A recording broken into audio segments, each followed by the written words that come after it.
पुण्यामध्ये एक धक्कादायक घटना समोर आली आहे। डॉक्टरांनी मृत घोषित केलेलं बाळ अंत्यसंस्काराच्या वेळी अचानक जिवंत झालंय। नक्की काय आहे ही घटना, चला जाणून घेऊया। नमस्कार, मी प्रेरणा परब खोत आणि तुम्ही पाहताय टॉप न्यूज मराठी। बीड जिल्ह्यातील केज तालुक्यातील होळ इथली ही घटना। एक महिला प्रसूतीसाठी सोमवारी रात्री स्वामी रामानंद तीर्थ रुग्णालयात दाखल झाली होती। रात्री या महिलेला एका बाळाला जन्म दिला। हे बाळ वेळेआधी जन्मलेलं बाळ म्हणजेच प्रीमॅच्युअर बेबी। जन्म झाल्यानंतर हे मूल काहीच हालचाल करत नव्हतं। जिवंत असल्याची त्यामध्ये कोणतीच लक्षणं नव्हती। डॉक्टरांनी या बाळाला मृत घोषित केलं आणि हे बाळ नातेवाईकांकडे सुपूर्द केलं। 7 तारखेला रात्री या बाळाचा जन्म झाला आणि 8 तारखेला या बाळावर अंत्यसंस्कार करण्यासाठी तयारी सुरू झाली। नातेवाईकांनी तशी तयारी केली। अंत्यसंस्कारासाठी या बाळाला होळ इथं नेण्यात आलं। एका वृद्ध महिलेनं या बाळाला उघडून पाहिलं आणि अचानक महिलेला या बाळाची हालचाल दिसली। त्यामुळं महिलेनं या बाळाला कुशीत घेतलं आणि कुशीत घेतलेल्या या बाळानं रडायला सुरुवात केली। हे बाळ जिवंत असल्याचं स्पष्ट झालं। या घटनेमुळं सर्वांनाच धक्का बसला। ताबडतोब या बाळाला रुग्णालयात नेलं गेलं। डॉक्टर यांनी या बाळावर उपचार सुरू केलेत। यामध्ये कसं झालं की दिनांक 7 जुलै रोजी रुग्ण ऍडमिट झाला होता आणि रुग्णाला फक्त 27 आठवड्याची प्रेग्नन्सी होती आणि 27 आठवड्यामध्येच अंगावरून पूर्ण गर्भजल, त्याला आपण लायकर पाणी म्हणतो, ते निघून गेल्यामुळे रुग्णातला आपल्याला नैसर्गिक गर्भपात करणं गरजेचं होतं। आता ही ऍक्च्युली डिलिव्हरी ऐवजी हा नैसर्गिक गर्भपाताचाच प्रकार होता। फक्त आपण पाणी अंगावरून गेल्यामुळे कळा आणून त्यांचा गर्भपात केला। अशा वेळेस कसं आहे, खूप कमी दिवसाचं बाळ म्हणजे फक्त 27 आठवड्याचं आणि कमी वजनाचं बाळ होतं ते। त्याची गर्भपात हा 7 जुलैला 8 वाजता झाला।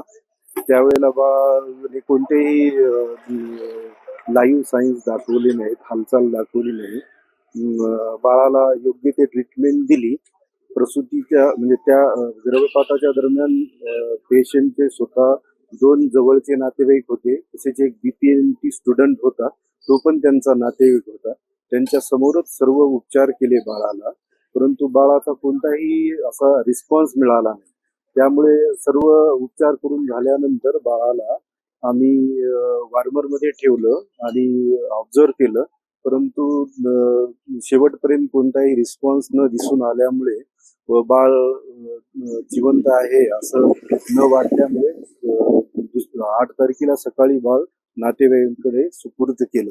नातेवाईकांनी सुद्धा बघितलं त्या बाळाला, त्यांच्याही कोणत्याही प्रकारची हालचाल त्यांच्या सुद्धा लक्षात आली नाही, परंतु घरी गेल्यानंतर बाळाने हालचाल दाखवली असं नातेवाईक म्हटले व मग त्यांनी असं घडणं हे फार रेअरेस्ट ऑफ रेअर आहे असं माझं मत आहे। परंतु उपचारामध्ये किंवा नैसर्गिक गर्भपात करण्यामध्ये कोणताही हलगर्जीपणा किंवा हायगाय अशी झालेली नाही। रुग्णाचे नातेवाईक स्वतः पूर्ण उपचारादरम्यान तिथेच हजर होते, समोरच उपचार झालेले आहेत। परंतु असं घडण्यामागे हे रेअरेस्ट ऑफ रेअर असं म्हणता येईल, असं माझं मत आहे। आता बाळाची तब्येत कशी आहे? बाळाची तब्येत कसं आहे, खूप कमी दिवसाचं बाळ असल्यामुळे, फक्त 26-27 आठवड्याचा असल्यामुळे व वेळेपूर्वीच गर्भपात करावा लागल्यामुळे, वजन कमी असल्यामुळे बाळाला आता व्हेंटिलेटरवर ठेवण्यात आले। बाळाची तब्येत तशी नाजूकच आहे आणि नैसर्गिकरित्या ही बाळ फार कमकुवत आहे। जेव्हा या बाळाचा जन्म झाला तेव्हा या बाळाचं वजन फक्त 900 ग्रॅम इतकं होतं। त्याच्या जन्मानंतर कसलीही हालचाल दिसली नाही किंवा ते जिवंत असल्याचं काही भासलं नाही। सदरील केसची चौकशी केल्यास असं लक्षात आलं, म्हणजे चौकशी अजून बरोबर आहे, प्राथमिक चौकशी मी स्वतः आणि रजिस्टर आर्यमो जे आहेत नागेश शब्दगिरी सर यांनी आम्ही दोघांनी जाऊन पाहणी केल्यानंतर असं लक्षात आलं की बालिका उदय नावाची जी महिला आहे त्यांचं डिलिव्हरी 27 आठवड्याची असताना आपल्या रुग्णालयामध्ये डिलिव्हरीसाठी त्या म्हणजे आल्या होत्या. तर ते आले तेव्हा त्यांना अंगावरून पाणी जाणे हा असं त्यांची तक्रार होती. त्याच्यानंतर त्याच्यामध्ये असं लक्षात आलं की त्यांची जी गर्भाशयाची पिशवी आहे ती फुटलेली आहे आणि त्याच्यामुळं ते डिलिव्हरी आपल्या बाळंतपण आपल्याला कंटिन्यू करता येत नाही. म्हणून संबंधित विभागाने त्यांचं अबॉर्शन म्हणजे प्रीमॅच्युअर डिलिव्हरी करण्याचा निर्णय घेतला. त्यानुसार ड्रग इंड्यूस्ड अबॉर्शन 7 तारखेला संध्याकाळी 8 वाजता त्यांचं बाळंतपण झालं ड्रग इंड्यूस्ड. आणि त्यावेळेला त्या बालकाने जिवंत असल्याची कोणतेच लक्षणं दाखवलेली नाही. त्याच्यामुळं ते मयत बालक असं त्यांनी डायग्नोसिस केलं. सदरील बालक नातेवाईकाच्या ताब्यात देण्यात आलं होतं आणि रात्र असल्यामुळं ते रुग्णालयामध्ये त्यांनी आपल्या ICU मध्ये त्याला ठेवलेलं होतं. ICUच्या त्या काचेच्या पेटीमध्ये त्यांनी ठेवलं होतं.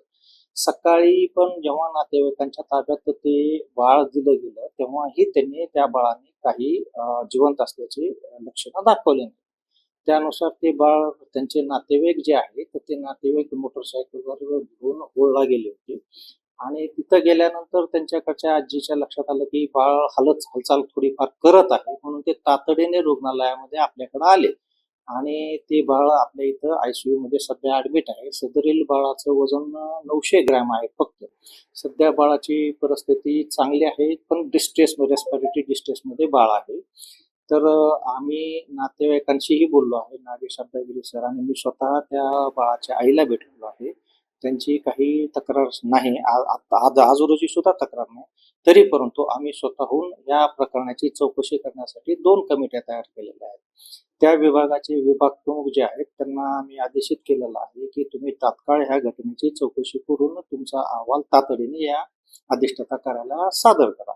तसेच आम्ही त्या विभागाव्यतिरिक्त इतर विभागाचे जे प्राध्यापक आणि विभाग प्रमुख आहेत अशा 5 लोकांची आम्ही कमिटी केलेली आहे आणि त्यांनाही आम्ही आदेशित केलेलं आहे की तुम्ही ह्या घटनेची चौकशी करून आम्हाला तातडीने अहवाल सादर करा. तो अहवाल आम्हाला प्राप्त झाल्यानंतर आणि त्याच्यातून दोषी आहे असं लक्षात आल्यानंतर त्याच्यावर तातडीने कारवाई केली जाईल. जर दोष असेल तर गय केली जाणार नाही याची पक्की खात्री आम्ही देतो त्याच्याबद्दल. पण सध्या आज रोजीपर्यंत तक्रार आम्हाला कुणाचीही प्राप्त नाही. तक्रार नसताना सुमोटो आम्ही ही ऍक्शन प्रशासनातर्फे घेतलेली आहे. ज्या बाळाला मृत समजलं गेलं होतं एवढंच नाही तर त्याच्या अंत्यसंस्काराचीही तयारी झाली होती. हे बाळ अचानक जागं झालं आणि रडायला लागलं. एखाद्या चित्रपटाच्या सीनलाही लाजवेल अशी ही घटना. पण काही असे ना, मोठी आशा घेऊन आलेल्या नातेवाईकांना मात्र हे बाळ जिवंत असल्याचं समजल्यावर मोठा आनंद झाला. सध्या इथंच थांबतोय. ताज्या घडामोडींसाठी पाहत रहा टॉप न्यूज मराठी. आपला महाराष्ट्र, आपली बातमी. घ्या परदेशात भरारी, तेही सर्वसामान्यांना परवडणारी. 1 रुपया भरा आणि थायलंडमध्ये फिरा. सचिन इंटरनॅशनल घेऊन आले आहेत जगातली सर्वात स्वस्त परदेश टूर. पूर्ण 5 दिवसांचं पॅकेज आता फक्त 32,999 रुपयांमध्ये. पॅकेजमध्ये विमान प्रवास, हॉटेल, ब्रेकफास्ट, ट्रान्सपोर्ट आणि प्रेक्षणीय स्थळे. सचिन इंटरनॅशनल 18 वर्षांपासून पर्यटन क्षेत्रातील एक विश्वसनीय नाव. सचिन इंटरनॅशनल सोबत मनसोक्त फिरा. संपर्क 7767989898.